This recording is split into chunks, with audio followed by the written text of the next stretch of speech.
Spanish woman was allegedly gang raped by 7 men in Jharkhand. आप सोचिए, जब कोई विदेशी पर्यटक महीनों का प्लान बनाकर अपना टाइम और पैसा इन्वेस्ट करके हजारों किलोमीटर दूर से हमारे देश में आते हैं और लौटने के टाइम पर ऐसा कहते हैं, Guys, I hate India! I will never come back to India again. This was a really ugly behavior in my opinion. This is the way he talked was really rude. 1990s का गोवा कुछ इस तरह हुआ करता था। Beaches पे हर तरफ विदेशी लोग दिखाई देते थे, जिनमें ज्यादातर रशियन हुआ करते थे। बीचेस के लिए गोवा दुनिया भर से आने वाले टूरिस्ट की पहली पसंद हुआ करता था। वो यहाँ काफी टाइम स्पेंड करते थे एंड इवन लोकल फेस्टिवल्स पे भी पार्टिसिपेट करते थे, और यही सब चलते गोवा को एक फन कैपिटल भी कहा करता था। और 1990 से 2000 तक केवल गोवा ही नहीं बल्कि फॉरेनर्स इंडिया के अलग अलग कोने पे एक्सप्लोर किया करते थे, और हमारे देश के स्पिरिचुअलिटी, डाइवर्स कल्चर और मिस्टीरियसनेस की वजह से इंडिया को वर्ल्ड वाइड ही पसंद किया जाता था। स्वामी विवेकानंद, परमहंस योगीनंद, रविशंकर ओशो और स्वामी प्रभुपादा, इन लोगों ने इंडिया के कल्चर और ट्रेडिशन से जुड़े स्पिरिचुअलिटी और योग को वर्ल्ड वाइड ही काफी फेमस करने का काम किया। बहुत सारे टूरिस्ट ऐसे भी थे जिन्होंने इंडिया के कल्चर से इम्प्रेस होकर उससे वापस अपने देशों में जाकर काफी प्रमोट भी किया था। इन लोगों की वजह से Steve Jobs, Beatle music group और लाखों फॉरेन टूरिस्ट के लिए इंडिया एक ऐसा स्पिरिचुअल एक्सपीरियंस वाला देश बन गया था जो किसी भी दूसरी कंट्री में नहीं मिल सकता था। लेकिन जब हम पास्ट के सिचुएशन से लौटकर आज के सिचुएशन देखते हैं तो ये बिलीव करना भी मुश्किल हो जाता है कि इंडिया के किसी समय में भी इतनी रिस्पेक्ट रही हो। जब हम आज के इंडिया के नेगेटिव इमेज के बारे में बात करते हैं तो अक्सर सारा ब्लेम वेस्टर्न मीडिया पे डाल देते कि वेस्टर्न मीडिया ने गलत तरीके से पोर्ट्रेट किया हमारे इंडियंस को, इसलिए इतना बदनाम है हमारा। लेकिन दूसरों को ब्लेम करने से पहले आप हमारे जनता की तरफ भी देख लीजिए एक बार। नमस्ते, नमस्कार। क्या नमस्कार, ये क्या है? Hello, hello. What's going on, sir? Could you please let go of my hand, sir? Could you please, sir? Stop, sir.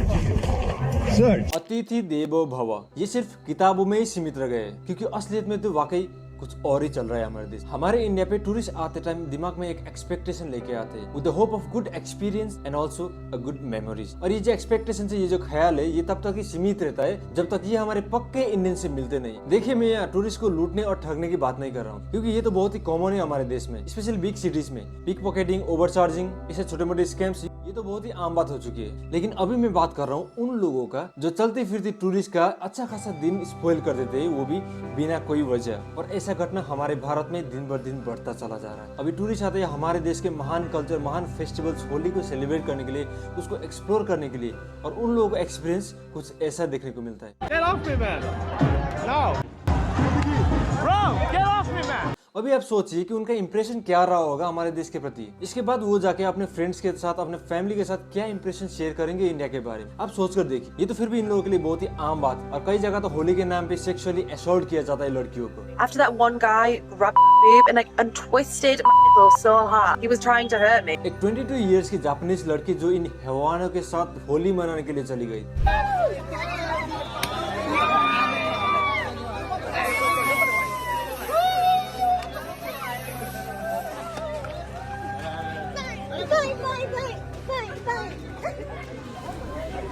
ये लड़के दिखने में हार्डली 12 to 16 ईयर्स होंगे, या तो ज्यादा से ज्यादा 18 ईयर्स के होंगे। आप सोच कर देखिए कि जब ये मेच्योर हो जाएंगे तो क्या हालत होगा हमारे देश का।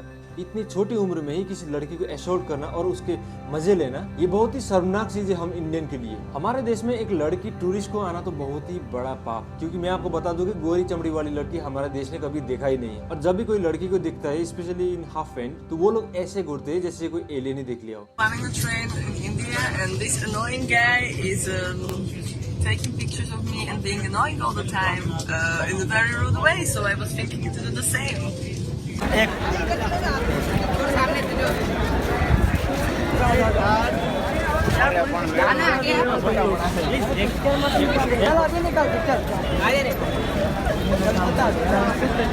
उन्हें घूरते रहना, उनके करीब जाने की कोशिश करना, उन्हें अनकंफर्टेबल फील कराना। Don't touch me! Don't touch me! Don't touch me!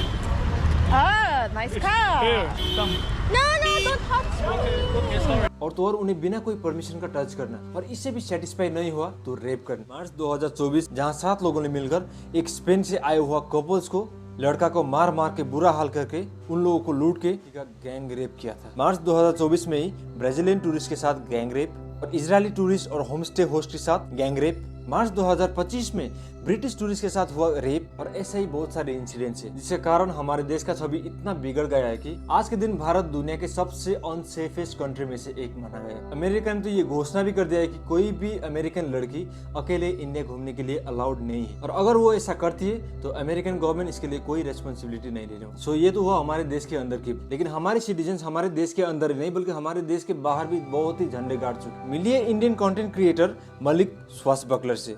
कमाल देख रहे हो ना यार आप, कमाल कसम से ना, मैं ना पति कैसे सबर कर रहा हूँ मैं बता नहीं सकता। मेरा दिल कर रहा है ना ऐसे अपने हाथ में पकड़े ना चेक करूँ क्या है ना, लेकिन अब उसके लिए मुझे रात का टाइम वेट करना पड़ेगा, आपको पिलाना पड़ेगा। आप वैसे मैं करता नहीं हूँ लड़कियों के लिए, लेकिन इसके नीचे से ना निकली करना, तो नीचे से चेक कर लिए। ये वैसे आपने सोचा होगा कि हिंदी में गाली दे रहा हूँ तो बहुत ही कूल भी लगूंगा, और ऊपर से ये टर्किश को क्या समझ में आएगा ये हिंदी। कंटेंट क्रिएशन के नाम पे सिर्फ गाली बकना, वो भी हिंदी में, वो भी दूसरे कंट्री जाके, और ये जो गवारपंथी है इसी से ही हमारे देश का नाम बदनाम हो रहा है। लेकिन इस वीडियो के वायरल होने के साथ टर्की में लोगों ने हिंदी समझकर उस अश्लील यूट्यूब टाइटल देकर रेड फ्लैग रेज करने लगे और कंप्लेन करने लगे, और तब जाके मलिक स्वासबकलर अपने वीडियोस को डिलीट करने लगते, और तब तक बहुत ही देर हो चुकी थी और टर्की की पुलिस ने उसे डिटेन कर लिया। अभी और शर्म की बात सुनिए, सिंगापुर में एक इंडियन टूरिस्ट को अरेस्ट किया जाता है और जेल में डाल दिया जाता है for molesting 12 years old child, और उसके साथ साथ उसको इनएप्रोप्रिएट मैसेज भेजने के लिए instruct. Name? Prajwal. Prajwal. Where are you from? India, sir. India. How many children are you talking to? I guess only 2 as of now, sir. Did you ask for pictures of this child? Yes, sir. You've literally been talking to this child literally up to the point where you've told her that you're waiting for your children at a school. No, never. I've got the message to prove otherwise. I never do that, actually. This is a young child that he's talking He to. doesn't know. I think he doesn't know about it. He does know. और Indians और Indian students की अगर आप बात करें UK में, तो under as girls को अप्रोच करना, उन्हें एक्सप्लॉइट करने का कोशिश करना, ये बहुत ही कॉमन हो चुका है यूके में। और सोशल मीडियाज पर, ट्विटर हैंडल्स पर भर के ऐसे फुटेज डाले जा रहे हैं जो हमारे देशवासियों का, हमारे देश का नाम बदनाम कर रहा है। Been talking to the child about having sex, about sleeping over with each other, and you've turned up today to meet the child. I am from India, brother. I don't know about the here rules. No, you do know. You do know. 100% you know, because you said you're worried that when she comes to meet you tonight, that she'll call the police and say that my daughter's with an older man. आपने इसका statement सुना? ये कहीं भी नहीं चुका हमारे देश को बदनाम करने के लिए। ये कह रहा है कि I am a Indian and I don't know the rules and regulations of your country. मतलब he was like I am from India and child molestation तो बहुत ही कॉमन है हमारे देश के अंदर, इसके लिए तो अलाउड है, पुलिस भी कुछ नहीं करती है। यही तो मैसेज आएगा, और क्या मैसेज आएगा दूसरे कंट्री के लिए? सदियों पुरानी सभ्यता, इतनी खूबसूरत देश और इतने दिलदार लोग, लेकिन फिर भी गवारपंथी इज ऑलवेज ऑन टॉप। और विदेश में कदम रखते ही गवारपंथी का जो बीमारी है ये चरम सीमा में पहुंच जाता है। और ये गवारपंथी गाँव के अनपढ़ लोगों में नहीं बल्कि पढ़े लिखे शहरों के और खास करके अमीर लोगों में ज्यादातर दिखाई देती है, और यही गवारपंथी हमारे देश का नाम बदनाम कर रहा है, और इसका खामियाजा हमको भी और आपको भी भुगतना पड़ेगा एज अ इंडियन टूरिस्ट। बाद में आप लोग देखते रहिए, अगर ऐसा ही रहा तो कोई सीधा मुंह बात तक नहीं करने वाला है। इस गवारपंथी का कुछ एग्जांपल्स भी देख लेते हैं। मिलिए इस फैमिली से, बाली गए थे वेकेशंस के लिए, चलो होटल से साबुन क्रीम थोड़ा सभी उठा लेते, मगर इन्होंने तो आधा होटल ही साफ कर दिया, पकड़े भी गए और ऑन कैमरा जलील भी हुए। और ऐसे ऑफलिफ्टिंग का केस तो बहुत ही कॉमन है, मानो ये तो कोई गुनाह है ही नहीं। मिलिए अल्बानी से, एक एजुकेटेड इंडियन महिला यूएस घूमने के लिए जाती है, वहाँ स्टोर पर 7 घंटे बिताने के बाद 1 लाख रुपए के सामान ट्रॉली में डालकर ये स्टोर से बाहर जाती हुई पकड़ी जाती है। पुलिस के बॉडी कैम फुटेज रिलीज होने के बाद ये क्लिप और भी ज्यादा वायरल हो जाती है, क्योंकि इन्होंने सोचा कि पैसे देकर बात यही खत्म कर देते हैं। I'm really sorry. I'm ready to pay for this. That's, again, I understand you're sorry. I know you're ready to pay for it now, but you didn't want to pay for it then. So I need you to give me your identification. 767. If it is that much, I don't mind paying you. No, we're past that. I don't know why you keep saying that over and over again. I told you many times we are past that. इन भाई साहब को देखिए कैसे New Zealand में हमारे देश भारत का नाम कैसे रोशन कर रहे हैं। ये देखिए, अभी बच्चा खाना खाने के लिए टेबल के ऊपर नहीं नाचेगा, टेबल के ऊपर नहीं खेलेगा, तो क्या नीचे बैठकर खाएगा? अभी ऐसा ही गवारपंथी के लिए एक फेवरेट डेस्टिनेशन हो गया है थाईलैंड। फ्लाइट भी सस्ता है, वीजा भी फ्री है, तो थाईलैंड के रोड पर हम खुलेआम नाचेंगे, फ्लाइट में हम खुलेआम खाएंगे और थाईलैंड में खुलेआम पेशाब भी करेंगे। अभी देखिए जर्मनी के बस में पूरे जर्मन्स को याद दिलाया जा रहा है कि आर्यन के वंशज आर्य पुत्र वापस आ गए अपने देश पर। अभी इनको देखकर मुझे समझ में आ रहा है कि हिटलर इतना जेनोसाइड क्यों करता था और आर्यंस को इतना हेट करता क्यों था। देखिए वैसे भी हमारी दुनिया में इंडिया के लिए स्टेरियोटाइप की कमी नहीं है, और ये लोग अपनी हरकतों से स्टेरियोटाइप को रीइंफोर्स कर रहे हैं। एज ए इंडियन अगर आप बाहर देश में घूमने जाते हो या फिर किसी देश में पढ़ाई करने जाते हो एज ए स्टूडेंट, तो हमेशा ये चीज आप ध्यान में रखिए कि